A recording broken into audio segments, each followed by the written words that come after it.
What's up, everybody? When is the last time, if ever, you asked yourself the question, how do the literary treasures of the past, like Plato's dialogues or Virgil's Aeneid, actually come down to us from the Greeks and Romans? The answer in my theme this evening is medieval manuscripts. This is because no original text penned by ancient Greek or Roman authors survive at all. None. And even the copies that we now possess are far removed from the pieces of papyrus that someone like Plato in Athens or Virgil in Rome wrote himself. I'll slow down a little bit. There we go.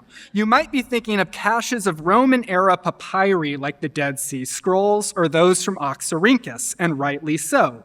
But papyri usually constitute only fragments of a text, fleeting snapshots of a transmission history that has mostly been lost to time. Instead, the earliest complete witnesses to classical literature come from medieval manuscripts. Here is the oldest surviving copy of Plato's Phaedo, copied in Constantinople at the end of the 9th century. For most famous texts, dozens, if not hundreds of manuscripts survive. Stemmatology is the name we give to the study of manuscript traditions that scholars use to reconstruct the original text as best they can.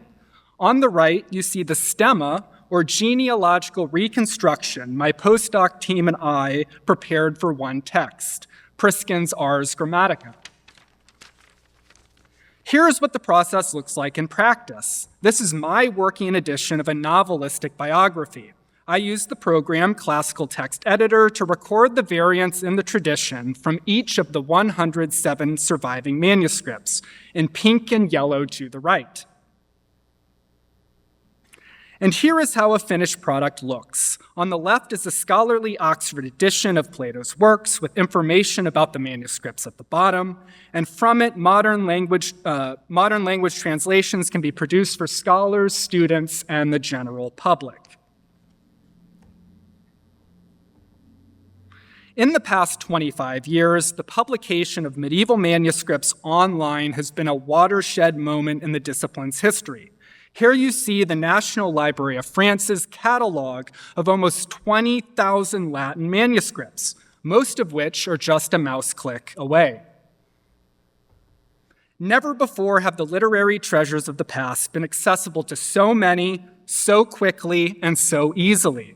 What used to require extensive international travel, social privilege, and great costs of time and money is now freely available and even fits in our very own pockets. In fact, I've just teleported this entire room to Egypt. We are now sitting at St. Catherine's Monastery, the oldest continuously operating library in the world, 6th century. And together we can read this manuscript recounting the medieval martyrs on the Sinai Peninsula. This is a facsimile or copy of my favorite manuscript, the circa 1000 Byzantine Calendar of the Saints, known as the Menologion of Basil II. Currently in the Vatican, this priceless artifact is fragile, and extensive handling for detailed study would risk permanent damage. But of course, this is no longer an issue. The digitalization of this manuscript by the Vatican means that I or anyone else can flip through the pages to our heart's content. And the digital format also creates new perspectives that are impossible with the physical object. In other words, the privilege and prerogative that were once reserved for the Roman emperor himself now belong to all of us. Now, some guy from Indiana like me can complete the first textual study of this manuscript in over 300 years. Now, I only have time to show you one super cool detail from this sublime Middle Byzantine manuscript. Look to the right of the painted image. This manuscript uniquely includes the painter's names in the margins, and this one right here is by a certain person named George, probably a monk. A bit more seriously, one of the major contributions of my research is that I have demonstrated, with what I think is fairly convincing evidence, that these texts are original to this very manuscript. It's an autograph, but that is a story that requires more time and nuance to tell completely. We should also not overlook the public value of this field. That is, it's bringing inaccessible literature to light for the very first time. This is my forthcoming edition of the Menologian, original Greek on left, English on right, and soon anyone who wants can read this important manuscript for themselves. And I take great pride in doing this at UT, one of the very few institutions in this country where it is supported, and I take also great pride that our students get to do the same.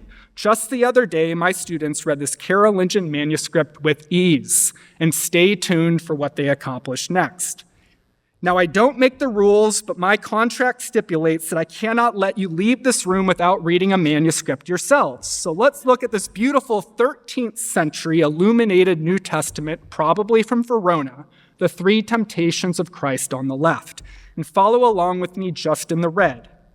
H above an I, that's hic. Then T, E, horizontal line above is M, then P, T, A, T, the flourish above is U, R, all together, hic temptator per gulam. And let's translate. It's coming, I promise. There we go. Here he's tempted by hunger.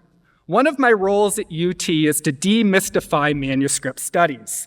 They may look difficult or arcane, but they're actually manageable with a little guidance and practice, although it usually takes longer than 20 seconds. Thank you.